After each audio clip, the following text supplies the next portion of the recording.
Welcome everybody to this week's show. Thanks for joining us once again. We've got the usual characters back, except we do have one new addition for this show. Allison Flatley is with us. She's standing in for Sara Kooperman, who was not able to be with us today. So Allison, welcome. Thanks so much for being part of it.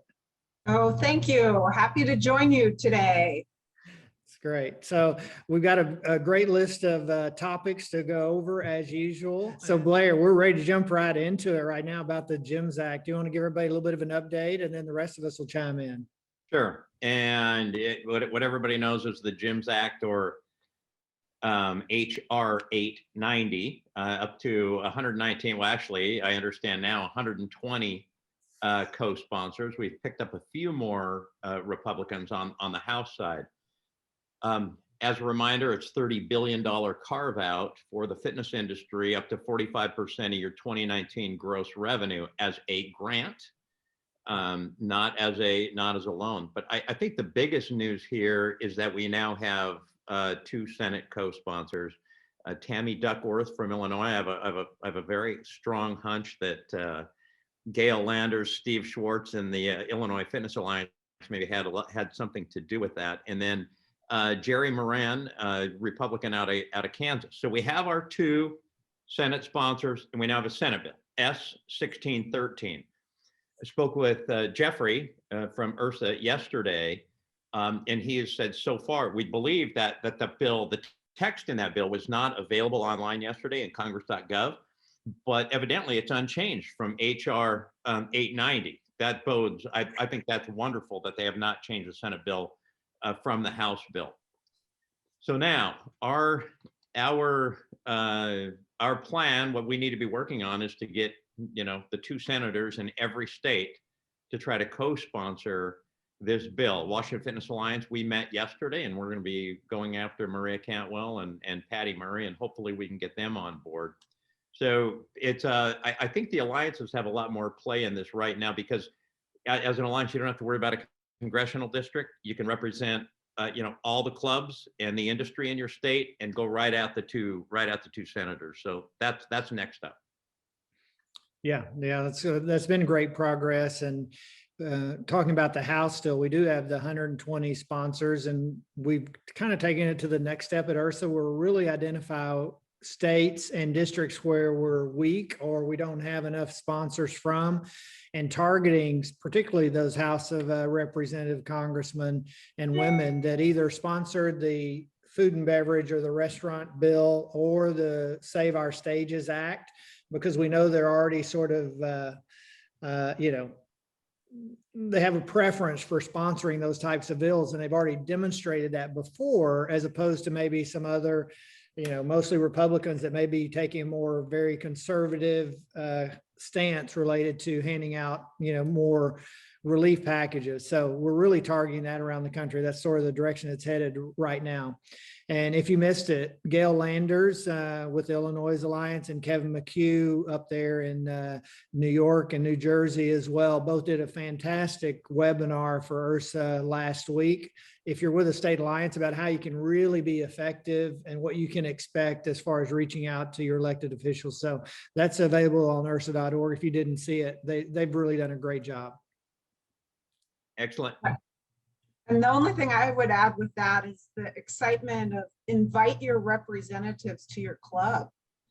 Bring them in, because I think one thing we've learned from all the state alliances that what their vision of health clubs is very different than what's really happening. So invite them in.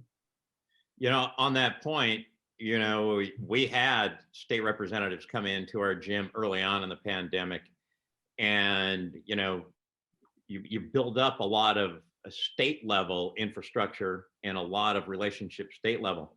Leverage those relationships to get them to talk to the senators now, to your two U.S. senators, and leverage the relationships that you already have in place, and see if we can't get their influence on the senators. Take advantage of that. Yeah, exactly. So the next topic we want to talk about is industry optimism. And I want to share some information from a really great report. It's quite long. It's from Credit Suisse Financial Investment Firm. The whole deck is almost 100 slides long. So relief for all of you watching today. I'm not going to go through all of them, but I wanted to highlight a particular section. What they identified was they identified 4 trends around wellness that I think are a reason for optimism as we go forward. So the first trend that they talk a little bit about is the aging population. And they reference the fact that the World Health Organization predicts the 60-year plus population will nearly double by 2050.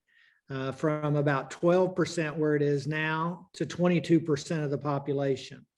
And they're going to continue to put a premium on health and wellness, and that's going to influence a lot of their spending. So the aging population is number one. Number 2 of their long-term trends was reversing unhealthy lifestyle effects. And they cited 2 specific things. One is the annual deaths that are related and associated with high BMI, body mass index, if you will, being overweight or overfat, if you want to use that term. And then also the diet related cost in 2030 if consumers do not change their habits, and sort of predicting out what the cost of coronary heart disease, stroke, cancer, type 2 diabetes will be as we look to the future. The third trend that they saw was the proclivity for proactive lifestyle choices, and they named 4 of these.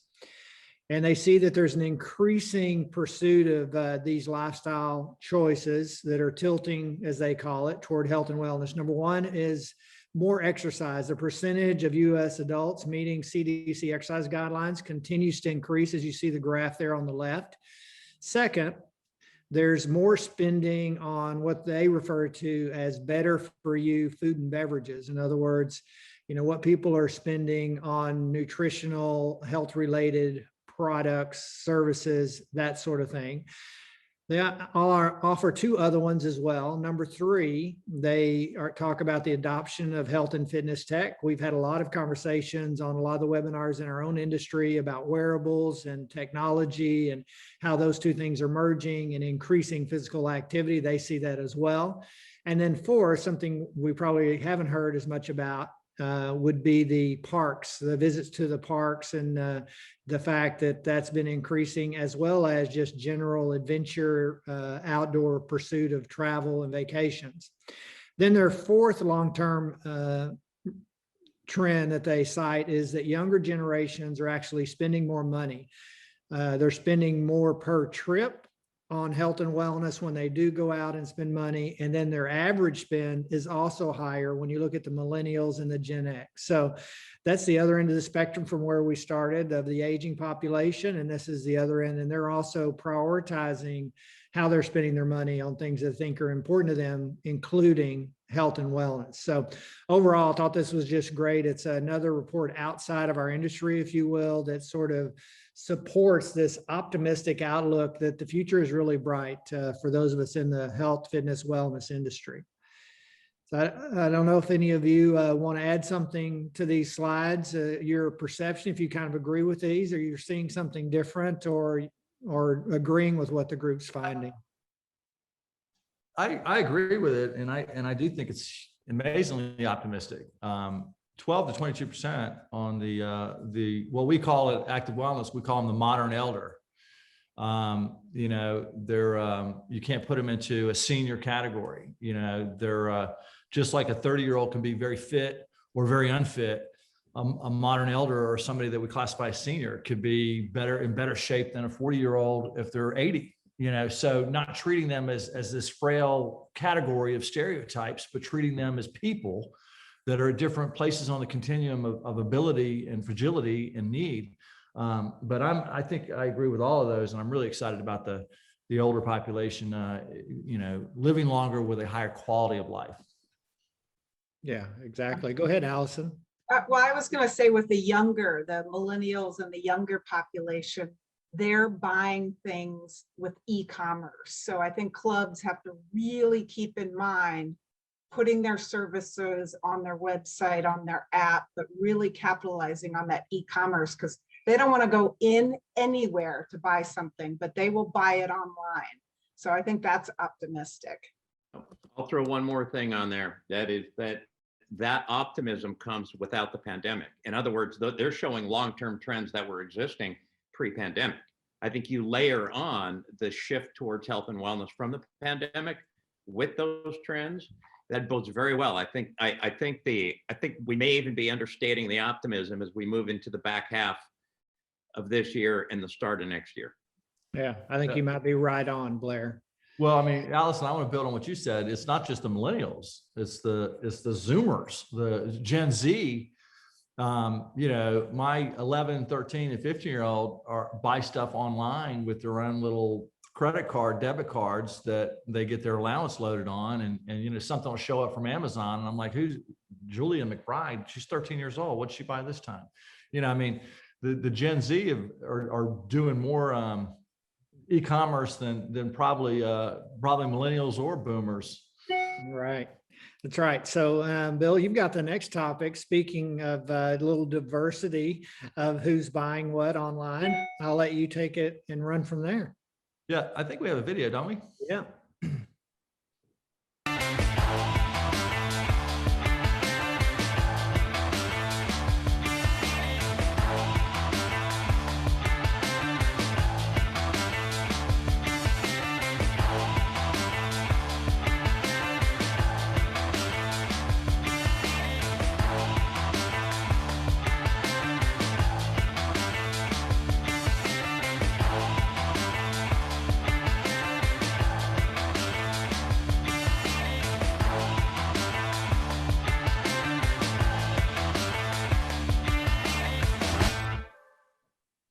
Awesome. I want to give a shout out to a gentleman named Mike Lieber and the SCW team for creating a lot of our video content. Sarah's not with us today, but they do a fantastic job. And as we're talking about, diversity with content, a couple points that I want to make. When we talk about diversity, we're not talking about gender, black and white only. We're talking about ageism. We're talking about people with disabilities. We're talking about the whole spectrum of what it takes to be diverse in your operations. And one of the things that when we talk about diversity in content, that's great and wonderful, but you can't be diverse in your content if you're not diverse in your hiring and in your membership base. Otherwise, you're being phony and not authentic. And so, diversity starts, at home. It starts with, who am I hiring? And are those individuals representative of my community? Who am I attracting as a membership base? And are those representative of my community? Like, are we doing what we can to be inclusive to our communities and be a true community solution? And so as you enhance diversity, it goes back to things we've talked about before. How do you write your job descriptions? Where do you recruit from? How do you market? How do you get members of diversity to feel welcome, so they invite more members, so you increase the diversity pool within your organization. So I just think that our industry has not had the best reputation when it comes to the overall category of diversity. And there's a lot of reasons that one can come up with on why that is. Clubs go into markets with where the for-profit businesses go versus nonprofits going into lower economic areas. There's, people hire based on similarity. There's lots of things that society is working on with regard to improving diversity. Awareness is step number one. Taking action and actually doing stuff is step two. But also understanding that your benchmark should be, who's in my community, and let me serve my whole community, not just I have a ultra monolithic type of club, and let me put some diversity in my advertising to show that I think about diversity. That's not the answer. The answer is authenticity. And I'd love to hear what our panelists think about that topic. I'll jump in there first. I'd say the smaller you are, the more you better pay attention to reflect your community, right? I mean, it's one thing for a large organization that's spread out over multiple cities, multiple states, to represent themselves with a lot of diversity, they probably are. In fact, if you look at McDonald's or any of the other major marketers, they are specifically targeting, you know, who they want to target within certain communities so that everybody looks like that in the ad. So where you have that many consumers to draw from, that many customers to draw from, that's one thing. The smaller you are and the smaller maybe your community, the more you better pay attention to make sure that you are representing yourself very authentically. Well, and I think, Blair, with that, welcoming, making sure that you're Yeah. welcoming people that might not be like the majority Exactly of right. the client base. That's Allison? right. Yeah, no, I agree with you 100%. I think the first step, you know, as you said, Bill, is awareness. And I encourage every single person, look at who you're following, look at the news reports you're following. Is there diversity in who you personally are following, the businesses you are following? Because if there's not, if you don't have representation, you're going to not be able to capture a wide audience. The only thing I disagree with is if you're on a really strong fixed market, if you have a small audience and you really want like and kind, you can have less diversity if that's who you're seeking. So just a little disagreement there. It depends on who you're reaching out to. Are you there for your entire community? Or are you there for the underserved? Or are you there for the high-end client that can afford a huge membership? Yeah, Well, that's been one of the really great things about Planet, for example. You know, their strategic plan includes going into some of those communities that a lot of clubs don't go into. And they're serving the Hispanic community, for example, at a really high level. And many of their clubs are predominantly Hispanic, which is very unusual in our industry. And that's a great example of going into and serving communities that are underserved at this point. So that, Blair, it's time to talk a little bit about celebrities on the other end of the spectrum, usually a little more wealthy, but also very diverse on the celebrity standpoint. That's right. That's right. Let's show the video.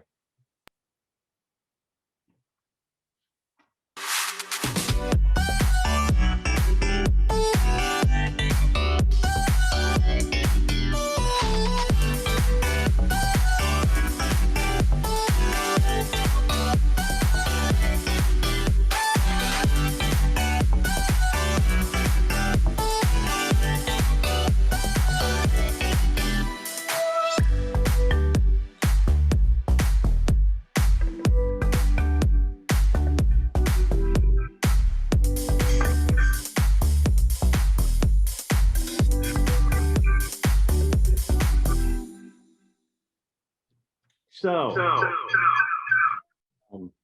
a couple of observations in this, right? Like, and that last shot of Will Smith says a lot here. It does. It says he's a very brave man. That's right. But I want you to think about the previous video on diversifying your content and how body image has changed tremendously. And I believe that celebrity endorsement on this side of body acceptance is tremendously more powerful than celebrity endorsement on the other side of body acceptance. And I think that is a huge shift that makes celebrity endorsement way more valuable. I don't know, does that make sense? I don't know if, you know, the celebrity athlete is going to be of higher value than the celebrity, but there's so much going on. So Nicki Minaj had a photo wearing pink Crocs the other day, and it crashed the Crocs site.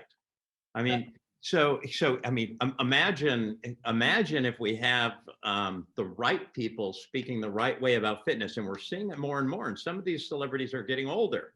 So Will Smith.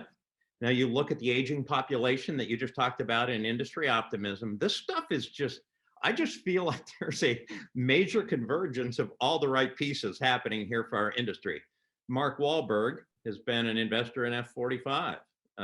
True Fusion has, I think, A-Rod, J-Lo, and Russell Wilson as investors. So there's a tremendous amount of push here, and I think it's a lot of goodness. I'll let you guys react to that. I agree with you, Blair, 100%. If Pitbull makes you move, yay, Pitbull. If Mark Wahlberg gets you excited, yay, Mark. I think you're right, Blair. The more people that get behind our industry, the better. And I do like the diversity of people because, you know, I saw the pink Crocs and, you know, I reached out to my daughter to say, you know, like, did you see this? And she's like, oh yeah, I was on the website. Who knew? So I think anything with celebrities that help us boost, you know, we've been at 20-25% for a long time. So the more the merrier and getting more people to move and embrace physical activity. I agree. Oh, go ahead, Bill. Sorry. Go ahead, Blair. No, Blair, you go. You got your word in first. No, I noticed that Carolyn had a comment about, isn't it risky to use famous people, Lance Armstrong, for example, not for our industry as a whole. It might be risky if they're endorsing an individual product, but when you have a lot of you just took my thunder. That's what I was going to say. Is that what you were going to say? Yeah, I've done some work in the past with Missy Moss working at Nike. And how many times I've seen Nike have to change the brand of certain buildings on their corporate campus because of the fallen star. Yeah. So that was what I was going to say, Blair. I was going to say industry-wide, yeah, but when you pick an influencer on social media, you pick a spokesperson or you pick a celebrity as a brand, you got to be very, very careful. I mean, right. Subway with Jared, the list goes on and on and on of fallen stars. So, you know, I like the former Olympic athletes and the former professional stars that have had impeccable lives and character and a track record of integrity that you can bank on. But when you go down that road of influencers, spokespeople, and celebrities, you got to be careful for your brand. For the brand, we're good. Industry, keep talking it up. Keep telling people you're investing in the industry, and hopefully there will be more and more of it. By the way, the NFL Play 60 thing, all of that stuff, you know, gets more people to move, and whether they have to start somewhere, and it might not be in our clubs, but there will be, if more and more of the population just moves, that's frankly going to be good for all of us. I just see a huge convergence happening in all these topics. Yeah, and the relatability, like Will Smith demonstrated, and some of the others, where you don't have to have the perfect body and be, you know, completely athletic looking to have an influence, I think broadens our perspective as well. So it is kind of crossing right over into our next topic about media.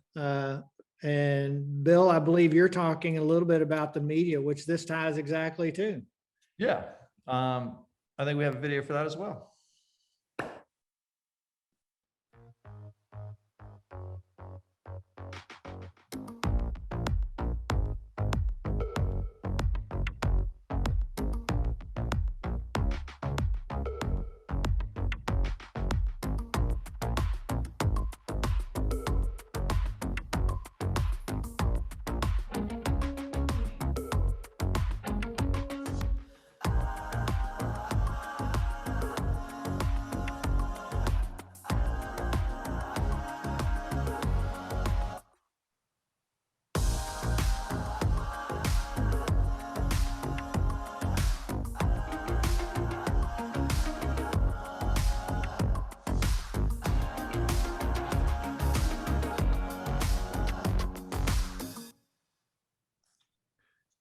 Yeah, I mean, there's a lot to unpack there. A couple of things I want to start with on the media. You know, there was an old saying in marketing, you know, there is no bad press, all press is good press.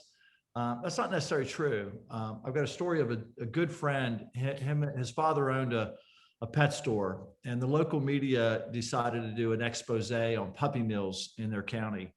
And they got wrapped up into this accusation that was false about being a puppy mill. And the local media blew it all up, and it cost them their business. And they were not buying puppies from a puppy mill. But this reporter got a scoop on an investigative kind of thing and created an angle on something. And so, you know, you're going to have media pick an angle on something. I mean, how many times have we heard that caffeine's good for you versus caffeine's bad for you? And, the report about red wine being great for you with resveratrol. I don't care any other research on red wine. I'm sticking with it's good for you. But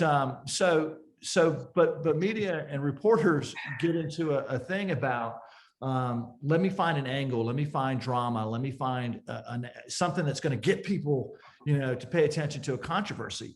And sometimes it's not completely accurate. And I'm all for free press and I'm all for transparency in press. But sometimes press is not coming with both sides of the story. And every story that I've ever heard has two sides.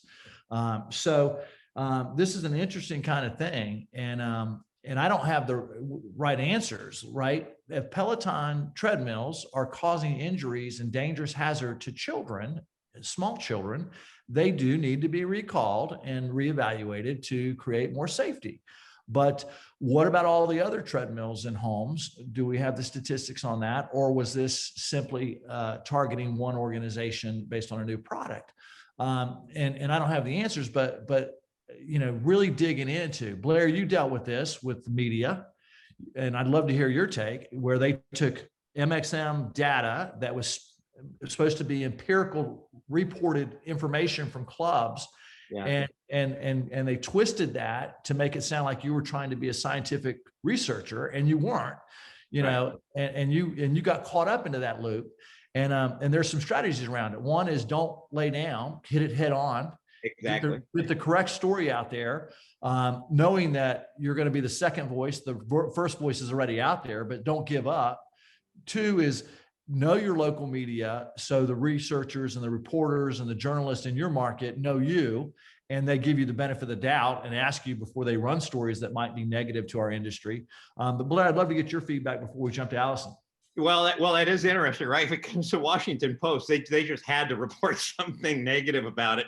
I love that, months later, the number turned out to be like exactly accurate, right? After there were, a million data points on gym visits and even New York, that it was exactly the number that we represented in the first place in the original Visits to Virus. Hans Rosling wrote a book in 2018 called Factfulness, something to the effect subtitle of Why You Should Be More Optimistic Than You Are. In it, he talks about the news. He says it's news when a bear attacks somebody. It's not news to say no bears attacked anybody for the last, 10 years. Right. And so there is always going to be a negative bent to this. If there is positive news, it's usually associated with something negative. There were 0 deaths in Texas yesterday due to COVID. That's positive news, but it's usually associated with something negative. And Allison, I didn't know if you want to jump in there. I didn't want to take up all the time. I noticed we changed there. Well, I would just say you can prove or disprove anything online. So, I mean, just online. You can find out caffeine's good. You can find out caffeine's bad. Anything. And so I just think it's important to look at your sources and put out your own content so that you can be an expert in your community. Yeah, and we all know the job of media is not really to tell the news, it's to get viewers. Yes. That's their objective. But to the Jim's Act point, invite your politicians into your club, invite your journalists into your club, know the people that influence your industry and your business. Right. That's right. Absolutely. All right. Well, I want to move on to hiring bottlenecks and wage pressure, because I'm sure all of you saw that the March 2021 hiring was way up. However, they expected April to be up again. April was dismal. But the one thing that they did see in April across the US is the hourly wage increased. And we've seen lots of announcements from big corporate America, McDonald's, Chipotle, Bank America, Costco, Amazon at raising their hourly rates. Some of this is because they're required to raise their hourly rates with the state mandates, but others it's because they're trying to attract good people, and it's hard to hire good people right now. I know from being in the industry 30 plus years, we've always struggled finding good people. So it's harder now for clubs. And I think clubs need to really think about, do they need to raise their hourly rates to attract people back? Do they need to change their staffing strategy? I don't think we go back to normal and you have the same staff you had before. I think staffing is very different post-pandemic than it was pre-pandemic. So I'd love to hear your guys' thoughts on that. I'll jump in there real quick. Bank of America's announcement was they're moving their minimum wage up to $25 an hour by the year 2023. They cited competitiveness and team loyalty as the two main reasons. So remember, we're not just competing against other gyms for talent. You're competing against your local Bank of America and everybody else for talent. The more that a company can put the purpose of their organization at the center and live the purpose of their organization, the higher people perform at lower wages. I'm not saying that's a reason to keep your wages down. I don't mind wages going up because we're competing for talent. It bothers me that wages are going up because we're competing with unemployment dollars for talent. That's frustrating to me. And so we have raised ours quite a bit, and we'll raise them a lot more in the next year. But that's some of the pressure that we're feeling just here in Wenatchee. Yeah, and Texas has one of the lowest minimum wage, I think, in the country still. For those of you that aren't familiar, we're still, I believe it's $7.25 an hour is minimum wage in Texas. But what's happening with the McDonald's and the Costco's and the Bank of America's and those other groups is they're driving up, obviously, pay, and it's in the news. And so even though the minimum wage is what it is, you're having a difficult time sticking to that in every community, right? It's a national issue that people are really struggling with. As many of you know, I lead many Rex roundtables, and we've had this very discussion. Doesn't matter what part of the country you're in, everybody's having trouble finding staff. Mm-hmm. Yeah, particularly on the more entry level, like for lifeguards and front desk and summer camps. It's really a challenge right now. Yeah, there's another aspect of this, though. There's a perception aspect by people in organizations. If the CEO and executive team at Bank of America is making X and they're paying their frontline employees minimum wage, there's a major disconnect to the brand. So being we're going to go above minimum wage and set a standard of $25 as our minimum, whatever, that's a position they're taking with regard to their brand as well. And they're competing with other big names in that talent pool. And so, you know, a lot of times you look at what's the executive pay level compared to the frontline pay level. You know, is it 2X, 3X, 4X, 5X, or is it 275% X, you right. know, and the media picks up on that, you know, CEO Bank of America makes X and they pay tellers minimum wage. There's a major disconnect there. So being out in front and say, hey, we're going to go above and beyond minimum wage. You're seeing some brands take a position on that. And just to wrap it up, I think what we've seen in the news is the hierarchy of companies has really flattened with the pandemic. So in the sense of what your staffing plan is and what you're paying people, that's where, to me, you really need to look at that closely, because I suspect the job responsibilities are very different post-pandemic than pre-pandemic. I want to add one more point, Allison, to your point. If you're the top club in your market and you look like you're winning and making a lot of money, you better be taking care of your people. Your members care about how you treat your people. I treat we want to treat our people the right way because we love our people and it's the right thing to do. But when your members think you're not treating your staff, and we learned this during the pandemic too, I've heard so many operators talk about, I'll keep paying my dues as long as you keep paying your staff. You know, people care about how you treat your people. And if you're shitty to your staff, you're not going to be in business long. Well, and as we all know, many of us on this call, everyone on this call has talked and given presentations about the member experience over the years. And part of that starts with how you treat your people is how they treat your customers, right? Goes back to that exact point, Bill. Well said. That's exactly where I was going. And by the way, if you're delivering an excellent customer experience, that means your people have a really strong relationship with your members, which brings Bill's point all the way back. Okay. Right. CDC guidelines and mask policies. Okay. So I had a surreal experience last week, and I'm going to relate to everybody. So we all know that the CDC has changed their mask guidance. Now, in a lot of states, mask policy hasn't really been enforced all that much in some states, and it's been sort of wide open in some states. Not in Nevada. So I was in Las Vegas last week, and on Thursday when this announcement came through, doing some research for the webinar. It was peer research for the webinar. Yeah, that's right. I'll report on the golf courses on the next one. And I think casinos have done more innovation around plexiglass than almost anywhere. They have a lot at stake, right? Plexiglass is like everywhere in the casinos. They enforce the mask policy.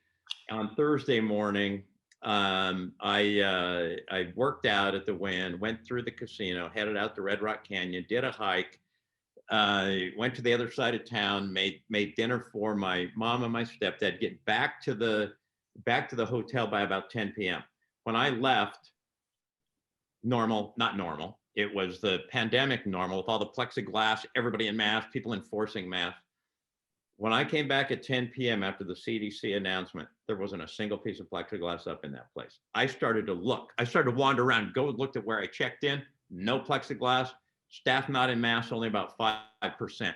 What was stunning to me was the difference in attitudes of people. So about 8 months ago, I had said that masks coming off is going to be an inflection point for our industry.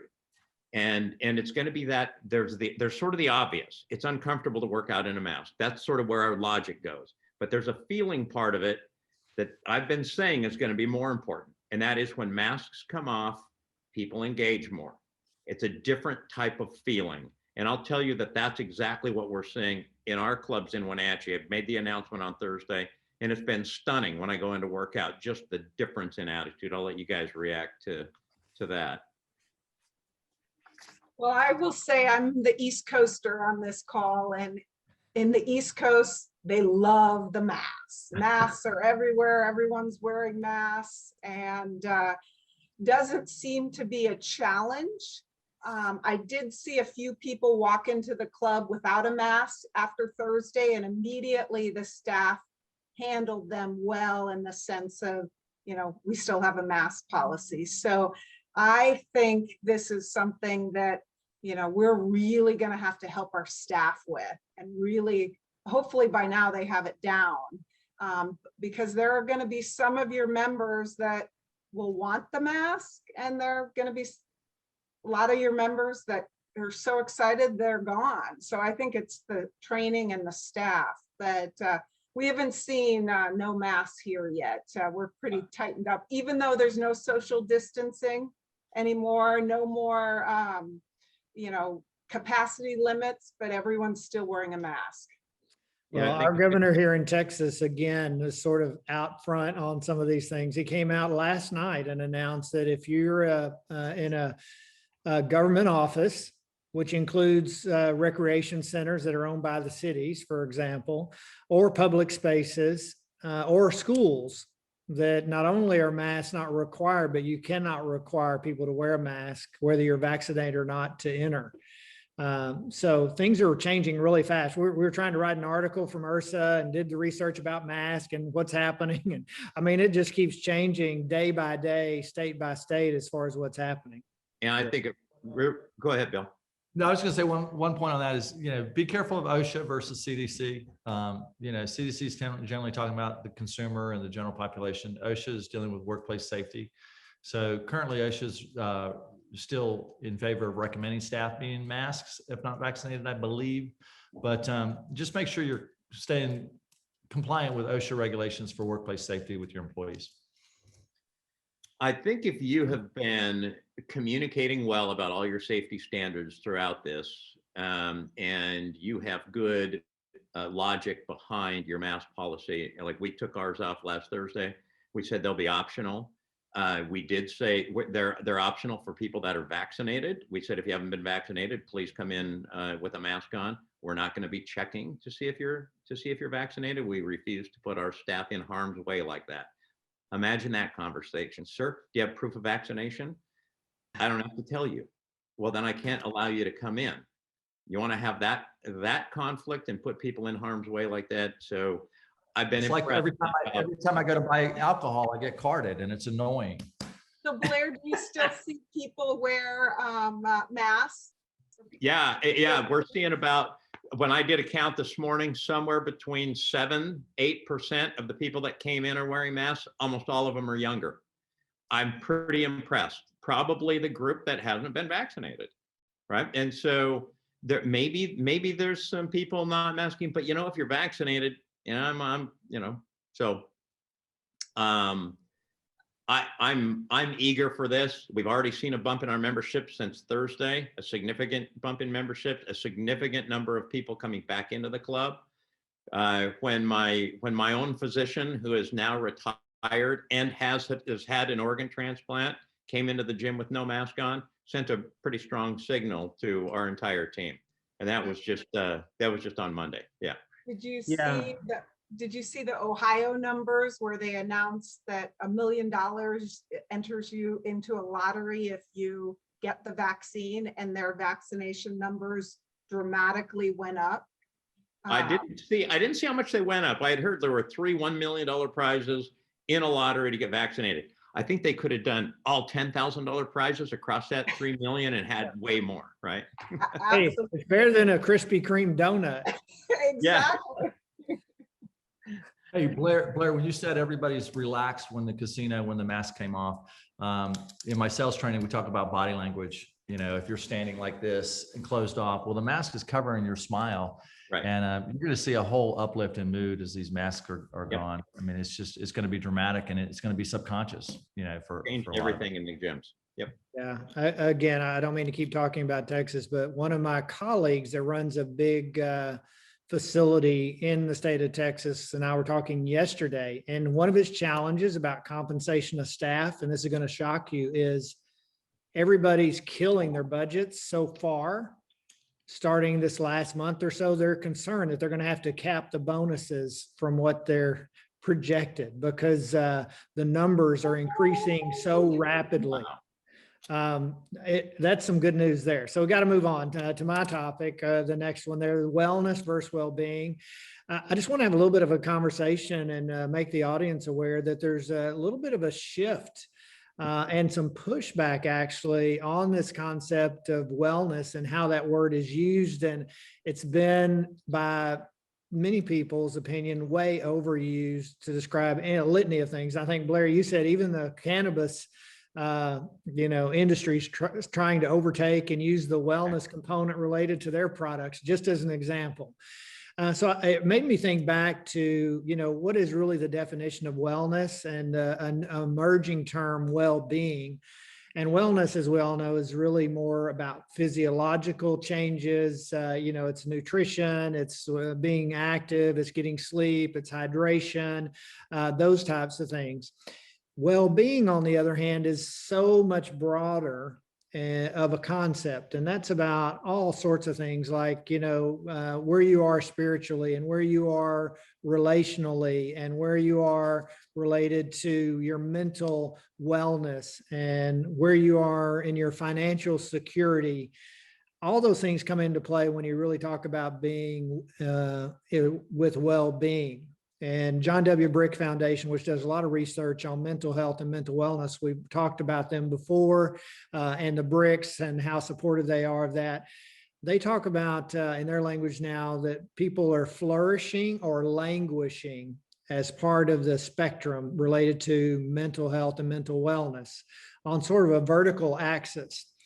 And that's what really well-being is about. It's moving people to that flourishing component, which includes all the things we talk about so much in our industry of being physically fit and active and watching your nutrition, getting good sleep, all those things. But it's also so much broader than that, about our entire lifestyles and trying to hit that mark where we're really flourishing in life.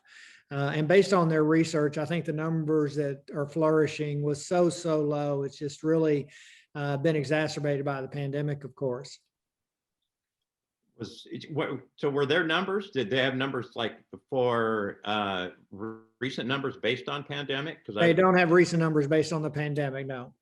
yeah, that would be really interesting to Wouldn't see that shift, and to see if the people that are new exercisers, even during the pandemic, aren't higher on the flourishing scale than otherwise they would be. It is nice that exercise is part of achieving any of this, whether it's wellness or well-being, or, I mean, just the human body was meant to move.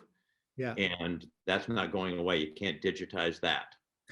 Well, so Gallup did do a survey, Blair, and recently within the last 2 months, and they said that only 4% of US adults consider themselves to be thriving related to their physical well-being alone, not the broader perspective of well-being, but just your physical well-being. Wow. 4% only of US adults feel like they're thriving in that regard right now. That's amazing to me. Well, there's a crisis. There's a national crisis in the U.S. and I'm sure it's across the world. Sure. You can't find psychiatrists. You can't find therapists. They're all booked. Really? We have a mental wellness crisis. You can find them, but psychiatrists are much harder to find than psychologists. But there is such a demand, especially with adolescents and children going on right now. And taking this back home to your employees, we're in the fitness business, but do we have a wellness program for our employees? And a lot of clubs go, well, I don't really need a wellness program. I let them work out and they're fit people, but financial wellness and mortality based on happiness, happy people live longer, Right. So we're in a crisis and we are a big part of the solution. Allison, you were going to jump in, I think. Well, I just wanted to highlight, I know, Brent, you mentioned the bricks, but on Friday, Never Alone 2021, it's a free event and it's focused on mental health and mental well-being. And there's a ton of speakers. It's free. Definitely tune in. But wellness means so much, so many different things to different people. So well-being is, how are you doing? Right. When someone asks you, how are you doing? There's a lot going on with that. And so I think that's where we're headed. And, I one of those people hates the word exercise because no one wants to exercise. It's too hard. But let's move. Let's be physically active. That seems better. It seems fun. Let's dance. Let's play. Let's play. Exactly. So I think those fit closer under well-being than, exercise under wellness. Who wants to exercise? And I think what Allison's saying is very consistent with the research that we've seen from Clearview so far, Right. Industry messaging. It's interesting, imagine some of this language as our industry shifts more into this world, but authentically shifts more into this world, and the use of language in marketing like flourishing, languishing, thriving. And to me, very descriptive and powerful words. Yeah. We want people to feel good. Right. We want them to be better spouses, better moms, better dads, better workers. So Better golfers. Better gamblers. better golfers. There you go. All right. So I guess I'll move on to nutrition and weight management. And I guess my opinion with nutrition and weight management is it's something that our industry has not done well. We have failed, I believe, with nutrition and weight management. We talk to people about my plate and very general nutrition information, but yet consumers are seeing and hearing about nutrition and weight management for so many resources. This slide from Eat Love, which has a digital platform. And I like the visual because here's your member, and nutrition is so much more than the plate. people want to know, how does my genetics affect what I should eat? Or gut health. I'm hearing a lot about gut health. What should I do about gut health? Or what about timing of food? When do I eat? When do I don't eat? The intermittent fasting. So I think as an industry, there's a huge opportunity with nutrition and weight management. The biggest key or recommendation I'd recommend for clubs is capitalize on personalization as it relates to nutrition and weight management. So find resources that you can personalize to each of your members. And then the other thing you can't look away is, I wrote this down, 42% of US adults experienced unwanted weight gain during COVID. The quarantine 19 or the quarantine 15. The New York Times detailed a growth in the diet industry. 4 million people downloaded Noom. Weight Watchers saw a 16% increase. Medifast doubled in 2000 and last year. So people want nutrition and weight management. So I would just encourage clubs to figure out what their plan and strategy is around this and go for it, because there's a huge opportunity. What do you guys think? Yeah, I reached out to one of the registered dietitians that used to work for me, one of the best that I've ever come across, and she runs a private practice. And I said, tell me what's going on in the nutrition world right now. What are you hearing from clients and what's trending? And she mentioned two things that I haven't heard before. She said functional nutrition. And we've heard functional management, functional training, all that. Now there's functional nutrition. And her definition of that was this mindset that nutrition and food are fuel, right? Food is fuel, food is medicine, and food is healing. And that's what sort of the functional mindset is. And then she said the other one is nutritional mindfulness. Another combination of words that I haven't heard, and that relates to really being intuitive about your eating, so that you're not subscribing to any particular diet plan or diet system, but you're just really listening to your body and trying to pay attention to the natural and innate cues that your body gives you about what you're eating and how often you're eating and how much you're eating.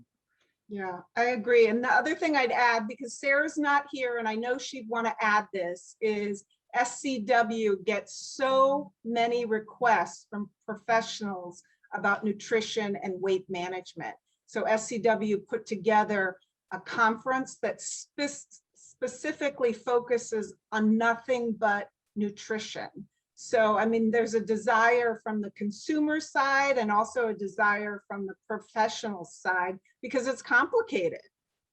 Every diet works. It's just, what can you stay on for your lifestyle and for your life? What can you embrace to be healthy and well? Yeah, you said it's complicated, Allison. It's really complicated. You know, like what we just talked about, functional medicine, mindful eating, mindful nutrition, functional food. There's this dynamic of eat whole foods, eat healthy, eat things that come from, the ground, all this stuff. But if I'm obese, with bad habits, to get me going in that continuum is not easy. And so, some people in the nutrition field aren't big fans of meal replacement, but most successful diet plans that I've seen for obese people, meal replacements are a very important part to give them some early wins while you teach them how to eat healthy, right? So, but it's a complex thing. And my suggestion is, to Allison's point, we've never figured it out as an industry very effectively. Find people that can help you figure it out for people that have not only a need for nutrition and knowledge, but that have the psychology around it, with regard to what people deal with their eating. Two quick things. A lot of this is also outside of the clubs is socioeconomic. There are a lot of neighborhoods that don't have fresh food. That's a problem that needs to be solved. That problem really needs to be solved. That's one thing. The other thing is in the clip on media, did anybody catch that one clip that said something of too much, overdoing healthy foods? What the hell was that?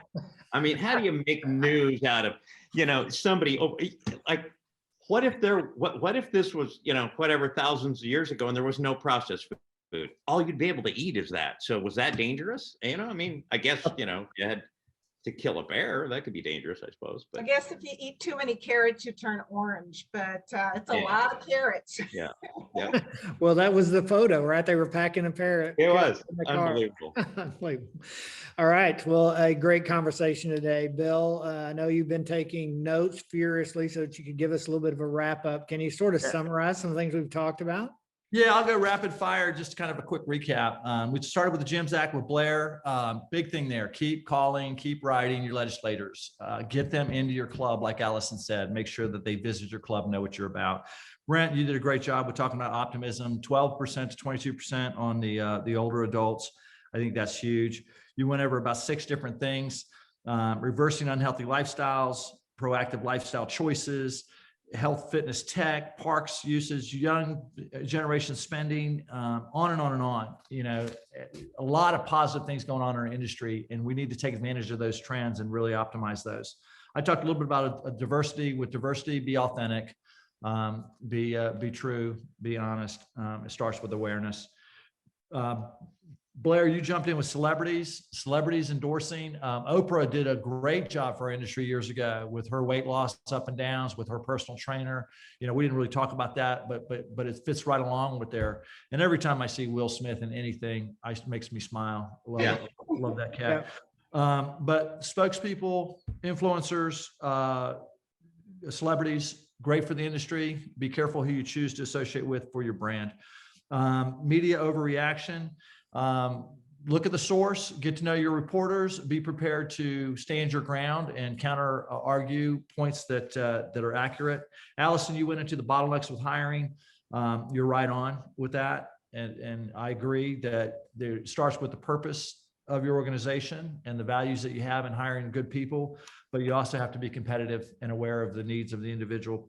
Blair, you talked about masks and CDC. It is liberating. It is going to make people more open and friendly, and we're going to see a lot more happiness with regard to being able to see people's smiles.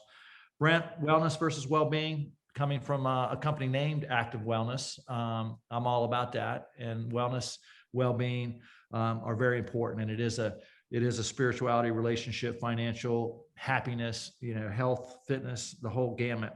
Allison, nutrition, we talked about that just most recently, so I won't spend much time on that, but I love the personalized with technology. We all have different bodies, different chemistries. There is some stuff in DNA. I do a lot of stuff looking at my personal DNA. And for me, I don't have much different reaction from fats versus proteins versus carbohydrates with regard to weight gain. For me, calories in are pretty equal, where some people, fat calories have a bigger issue. So looking at your genetic makeup and how you look at functional medicine, functional nutrition, and how your body responds. So the technology piece and the personalization piece I love. So that's my quick wrap up of the topics we covered today. How'd I do? Well done. Great. Good notes, Bill. I appreciate that. Did I miss anything? Oh, I think you captured it very well. So I want to go now to some of the questions from the audience and see what they're putting into either the direct questions. I'll start with this one. Were there any other big takeaways from the wellness report from Credit Suisse?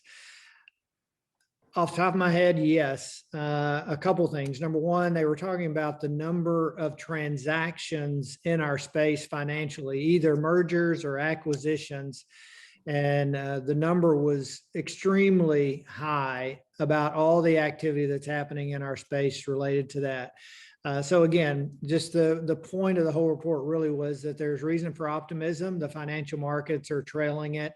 There's going to continue to be more consolidation and expansion in our industry. And we're seeing it outside of the sort of the typical realm of the players we know. For example, Peloton and Precor.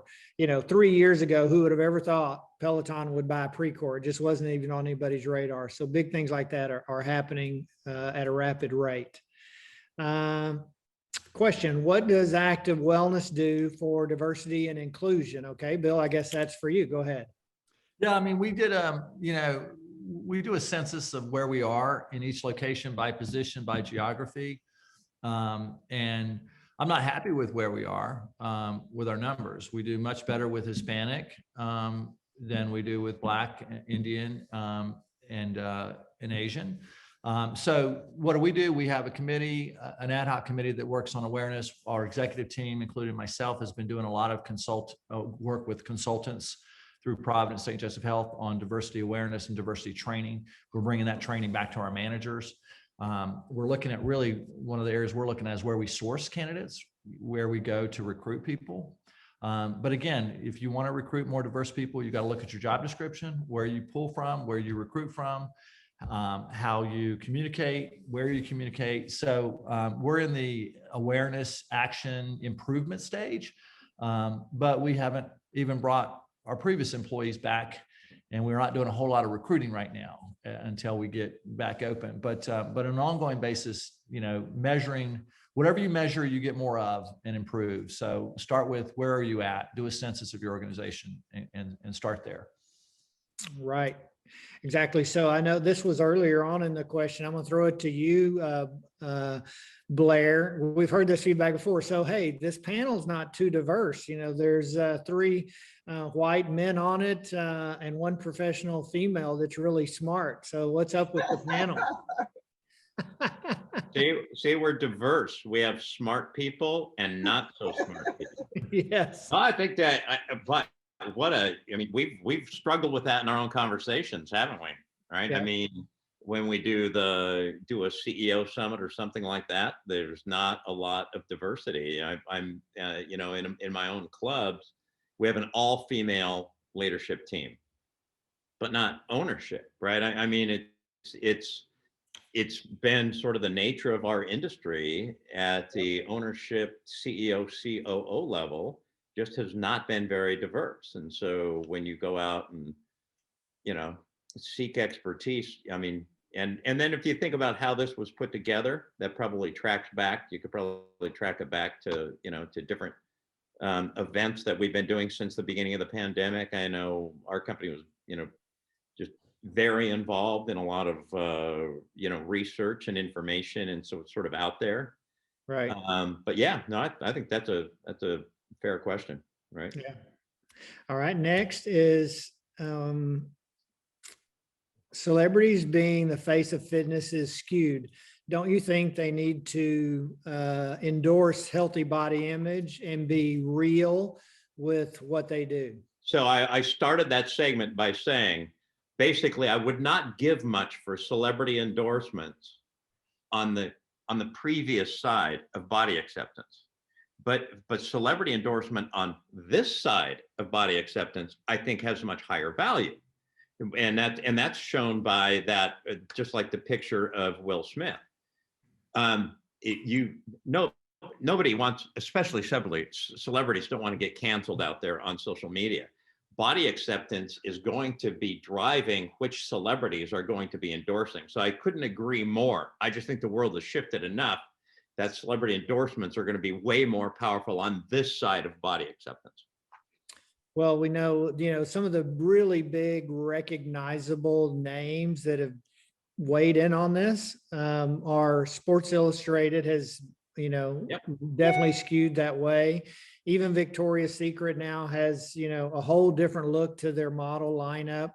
At least that's what I've heard, skewing toward other types of body image. So, there's big companies that are moving that perception away from perfection, however you might want to define that. Well, just watch just sit and watch TV and look at all the advertisements. I mean, it's just been a huge amount of diversity, both in body style and everything else in advertisements. I was on a website yesterday looking for something, retail website, and they allowed you to choose what size model. So you could choose 32, 34, 36, 38. And that was the first time I had ever seen that. And I was fascinated to see how the pictures changed based on who you viewed. So I think body acceptance, I mean, if you hang around young kids, the younger generations have very different opinions than our age demographics. Yeah. What do you mean by our age? Well, but if you look We at have- the young people. We have a young man on the show. We have a very smart woman on the show. Then we got 2 older guys on the show. Yeah, exactly. Spend Yeah. time with a 20-something and a group of 20-somethings and see about body image. Yeah, Bill, you referenced this, I think, early on in the show about maybe I was a little older, and I would say, chronologically, and you also said, hey, often it's people that are older that are in a heck of a lot better shape than people younger than them. So I think you're right on. Yeah, I know. Blair's in much better shape. Blair's in much better shape than you and I. We can try that out sometime. We can all get together. All right. So this isn't one of the questions, but it really is, I think, tangential to this discussion, right? How do we as health and fitness professionals, whether that's just, having conversation with people or in our professional lives, how do we distinguish being accepting of body images and not fat shaming or anything negative, and at the same time acknowledge that being a healthy weight is important and maintaining an appropriate body fat percentage is important for people's health, for public health, for their own well-being, if you will, right? I mean, there's a balance there somewhere. It's hard to strike that. Yeah.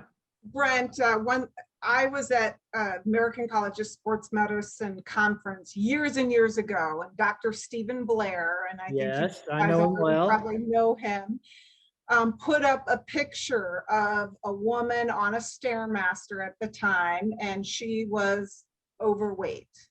And then he put up pictures of fit people, and he started his dialogue, and then he went on to ask the audience about their opinion. And of course, health and fitness people thought that the first image was overweight, unhealthy, and discussion. And then he went on to say, that was my daughter, and here are her numbers. And he put up all of her blood work, all of her stats for health. She's a healthy person compared to the other people that were up there. Then he showed their stats. They were off the charts at having health issues related to their health stats. So, can't judge a book by its cover. I think we have to be careful and be more accepting. You don't know what's inside. Yeah, I think a lot of it is our industry needs to focus on the inputs, not the outputs, right? And the inputs are the things that we've talked about. Getting moving. The research done recently with Kaiser Permanente on movement was really more of a key driver of death and hospitalization, minutes of activity a week, more so than BMI. Well, certainly that's because that is the input of having lower BMI. The nutrition that we were talking about, I think if our industry focuses on the inputs being healthy and getting people to participate in those things that are the inputs, then the outputs would take care of themselves. So the next question is, outside of monetary strategies, what are other strategies to use when you need your current team to do more because you can't find new team members? So it's a little bit about the wage, but it's a little broader than that. Allison, you want to start since that was your topic?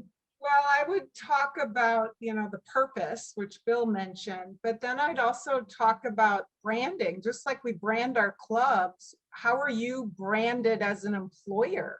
And what do you want to be as a brand employer? And so I think you need to brand your employment. I think looking closely at that, I don't know, that's what comes to mind, top of my head. Go ahead, Blair. I think you have to look at what is the role. A lot of people are combining front desk and sales role into one. I think if you're doing that, and by the way, I think the more complex a facility and its services are, the harder that is to do.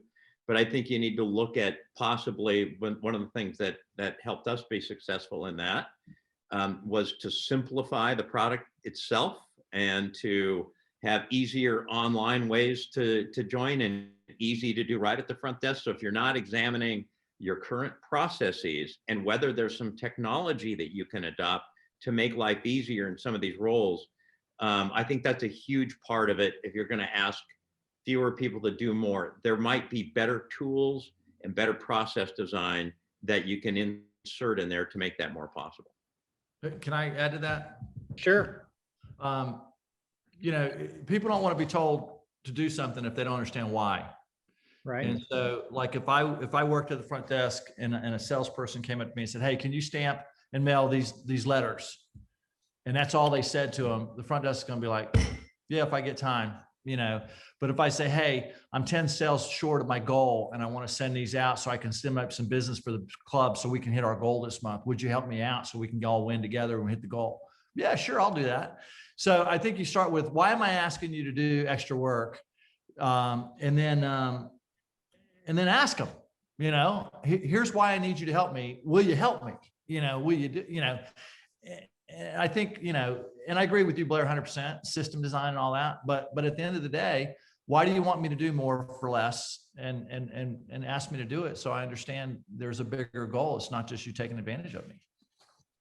Yeah, I was on a webinar or in a podcast actually just a couple of days ago, and they were asking me about my experience with IHRSA and so forth and leadership. And I said, I'm a big fan of invite people to help, just as what you're saying, Bill, right? Invite them to be part of the solution, and inform them and involve them.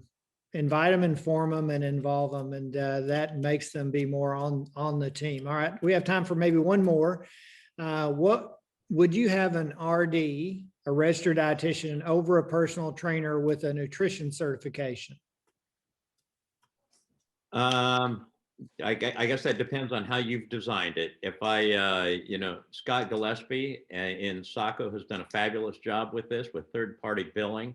So let me just read everybody his cell number. No. But I think it depends on what you're trying to accomplish, and it's certainly the RD route can be really profitable. There's a heavy lift to get there if you're not there already. I think both are valuable and both are necessary and both are useful depending on your program and what you're doing. But I don't think one's more valuable than the other unless your program's designed that has the need for one versus the other. And think about electronically or online, the success of personal training online, the success of counseling and coaching online, tap into an online RD. Yeah, that's a good suggestion, Allison. And I agree with all of you. It kind of depends on your space and where you are. One clarifying piece, of course, is because insurers are more likely to reimburse now than ever, and we've got CPT codes and we know nutrition coaching, counseling is reimbursable. That's not the same for a nutrition certification person. So if you want to get into being able to bill insurance and get reimbursements, then you really want to skew obviously toward the RD route. Yep. Okay. The final question, are you seeing any changes in what members are saying about masks over the last year, especially now that the mandates have been lifted? Of course, that depends on where you are in the country and all that. Anybody want to try and answer that as our final comment? I'll jump in since we're looking at tons of voice of customer. People largely early on really wanted you to have a mask policy, and they wanted you to enforce it. If you still have a mask policy, they still want you to enforce it if you have a stated mask policy. Plus, if you're stating that mask policy, that is the customer that you are attracting. The issue becomes when you're not clear about it. Once that CDC cutover has happened and people start to come into your club, we felt that I got text messages immediately saying, hey, members are coming in saying they don't have to wear a mask. We had to shift policy quickly, which, immediately my back gets up and then I'm going to say, bullshit, you're going to wear it. But I don't want to wear a mask. So I had to kind of back off and say, well, here's what our policy is going to be. So I went in and looked just since last Thursday, and around masks, people are generally elated to have masks off. Yeah, for sure. Well, a good way to end the program with the positive about people being able to remove the mask. It's rolling out hopefully across the country day by day, and we're moving toward the end. So thank all of you again for being on as panelists today. Allison, thank you for stepping in for Sara and filling in. Sara, I'm sure you're out there watching and listening. We miss you. Look forward to having you back. And thank all of you for joining us again. Tune in again next month. We'll be back again. Take care, everyone. All right. Bye-bye.